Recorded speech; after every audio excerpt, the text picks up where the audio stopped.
Hello बच्चों, let's see the question. The question says describe the factor which led to the popular mass struggle for restoring democracy in Nepal. Question में हमसे बोल रहा है बच्चों, उन कारकों का वर्णन करें जिनके कारण नेपाल में जो लोकतंत्र की बहाली के लिए जन संघर्ष हुआ.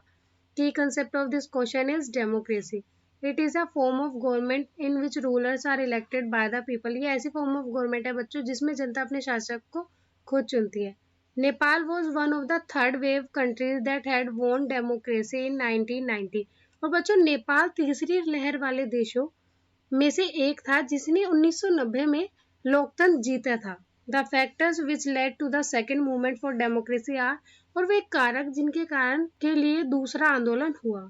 First, although the king formally remained the head of the state, the real power was controlled by the elected representative. यद्यपि राजा औपचारिक रूप से राज्य का मुखिया बना रहता है था, तो वास्तविक शक्ति जो थी बच्चों वो निर्वाचित प्रतिनिधियों द्वारा नियंत्रित होती थी.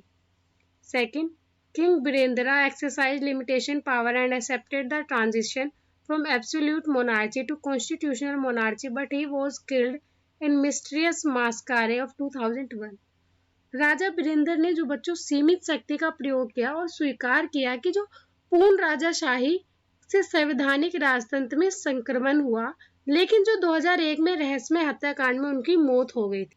Third, king Gyanendra was not prepared to accept democratic rule, thus he took advantage of the weakness and unpopularity of the elected government. और बच्चों जो राजा ज्ञानेंद्र थे उन्होंने लोकतांत्रिक शासन को स्वीकार करने के लिए वो तैयार नहीं थे और इस प्रकार उन्होंने चुनी हुई सरकार की कमजोरी और अलोकप्रियता का फायदा उठाया. Fourth, on 1 February 2005 king Gyanendra suspended the parliament, dismissed Prime Minister Sher Bahadur Dubey. Nepali Congress Democratic appointed a government led by himself and enforced martial law. The movement of April 2006 was aimed at regaining popular control over the government from the king.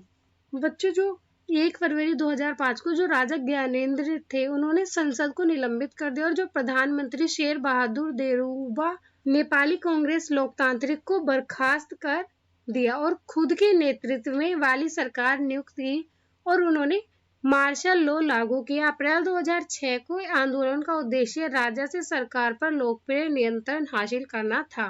Hope you understood it well. Best of luck.